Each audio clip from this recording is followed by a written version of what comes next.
तो पुरुषों से आधी आबादी होने के बावजूद महिलाओं पर पुरुषों की आय का 110वां हिस्सा भर ही वो कमा पाती हैं। और इतना ही नहीं, संपत्ति के मामले में अगर देखा जाए तो महिलाओं के पास पुरुषों की संपत्ति का 1100वां हिस्सा बताया गया है इसको। और ऐसे में संपत्ति के बंटवारे के सामाजिक और पारिवारिक आधार को ध्यान में रखने की दरकार जरूर नजर आती है।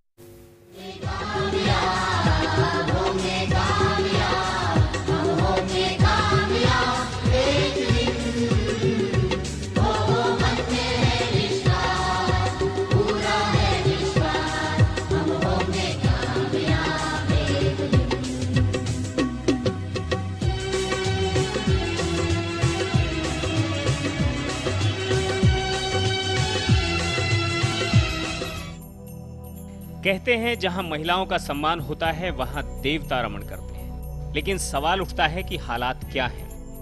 अगर खुले मन से आकलन करें तो पाते हैं कि महिलाओं को मिले सम्मान के बावजूद भी एक तरफ एकदम से दबी कुचली अशिक्षित और पिछड़ी महिलाएं हैं, तो दूसरी तरफ प्रगति पथ पर अग्रसर महिलाएं, कई मामलों में तो पुरुषों से भी आगे। बार बार महिलाओं की जिंदगी के लिए पुरुष को जिम्मेदार ठहराया जाता है, लेकिन वहीं सच ये भी है कि महिलाएं भी महिलाओं के पिछड़ेपन के लिए जिम्मेदार हैं। ये भी सच है कि महिलाओं के बजाय पुरुष ने ही नारी को ज्यादा सहजता से कबूल किया, उचित सम्मान भी दिया, जिसकी वो वास्तविक हकदार भी है। लेकिन उसे परिवार में किस तरह के संकट से गुजरना पड़ता है, ये ऐसी समस्या है जिसका इलाज आसान नहीं है। आज महिला दिवस के अवसर पर ये मैं अवश्य कहना चाहूँगी कि महिलाओं को, लड़कियों को यदि अवसर समाज में मिले तो वो बहुत ऊंचे तक अपने आप को स्थापित कर सकती हैं। तीसरी बात, अगर हम इतिहास देखें तो हमारे इतिहास में महिला तो सर्वोच्च थी, जैसे गार्गी, अपाला, मैत्रेयी, इन सब ने वेदों में बहुत शिक्षा ग्रहण की थी। लेकिन आज की परिस्थितियों में जब से पश्चिमी सभ्यता ने हमारे यहाँ घेरा बनाया, तब से महिला एक भोग्य वस्तु बनकर रह गई। ये बड़े दुख का विषय है।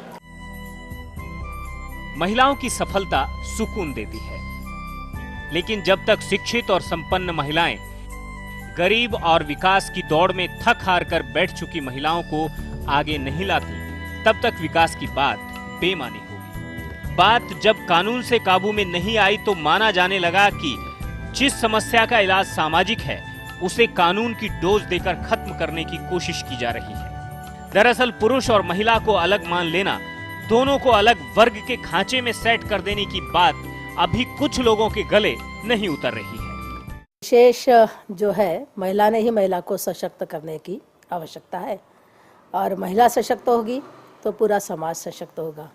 महिला ने पुरुष को भी सशक्त करने की आवश्यकता है, क्योंकि उसका मनोबल गिराना और उसको ऊपर उठाना ये भी स्त्री के अंदर ही है। अगर आज बच्चा गुंडा बनता है तो उसके लिए माँ सबसे ज़्यादा दोषी होती है, क्योंकि माँ जो है लड़की को सुरक्षित रखना चाहती है। लड़का है जाने दो बाहर, तो जब बाहर जाता है तो बाहर के वातावरण में वैसे ही निर्माण होता है। सिर्फ मुट्ठी भर अपराधियों के चलते सारे पुरुषों को लाइन में लगाकर गाली देने से काम नहीं चलेगा। पुरुषों को भी विश्वास में लेना होगा, खुद में भी बदलाव करना होगा। बाजार की उस चाल से भी बचना होगा जो महिलाओं को महिला से ज्यादा वस्तु समझता है। विज्ञापनों से लेकर सिल्वर स्क्रीन के पर्दे तक उसकी जो तस्वीर पेश करता है, उसी तस्वीर में अगर हर लड़की अपना अक्स देखने लगेगी तो मुश्किल होना तय है। हालांकि आंकड़ों में ये दिखाने की कोशिश की गई है कि विश्व में महिलाएं पुरुषों से आधी आबादी होने के बावजूद महिलाओं पर पुरुषों की आय का 110वां हिस्सा भर ही है। इतना ही नहीं, संपत्ति के मामले में महिलाओं के पास पुरुषों की संपत्ति का 1100वां हिस्सा है। लेकिन भारत के पारिवारिक समाज की बात की जाए तो सवाल ये भी उठता है कि परिवार में पुरुष और महिला का वजूद अलग नहीं होता। वहां वो पहले भी लक्ष्मी की भूमिका में थी, आज भी है और आगे भी रहेगी। लेकिन कानून चाहता है कि संपत्ति बाकायदा उसके नाम पर हो। होना ये चाहिए था कि एक महिला को ससुर की संपत्ति में अधिकार हो, लेकिन हरियाणा जैसी सरकार ने पिता की संपत्ति में बेटी को अधिकार दिया, जबकि बेटी का मूल घर उसकी ससुराल ही होती है। ऐसे में चाहिए था कि एक महिला को ससुर की संपत्ति में बराबर का अधिकार दिया जाता, लेकिन जिस घर में उसे महज 20 बरस बिताने हैं, वहां ये कानून लागू कर सामाजिक गणित बिगाड़ दिया गया। जिसने कन्या भ्रूण हत्या सरीखे मामलों में जबरदस्त इजाफा किया। Bureau report, A to Z news. तो महिलाओं की संपत्ति में अधिकार को लेकर एकात्म मानव दर्शन के प्रवर्तक पंडित दीनदयाल उपाध्याय का कहना था कि अगर कोई लड़की शादी ना करे या विधवा होने के बाद पिता के घर आ जाए तो उसे पिता की संपत्ति में बराबर का अधिकार हो। दूसरा, सामान्य हालातों में एक महिला को अपने ससुर की संपत्ति में बराबर का अधिकार हो। और तीसरा, अगर कोई महिला ससुर के घर में संपत्ति का अपना हिस्सा लेने के बाद अगर तलाक लेकर या बिना तलाक लिए किसी दूसरे के साथ घर बसाना चाहती है तो ससुराल की संपत्ति से उसे संपत्ति में उसका कोई दखल नहीं होगा। वो तब तक पिता के घर रह सकती है जब तक कि उसकी दूसरी शादी ना हो जाए। और आखिर में एक सुझाव भी दिया गया कि कोई भी महिला जब तक परिवार का हिस्सा है तब तक पति या फिर पत्नी आपसी सहमति से ही संपत्ति बेच सकते हैं।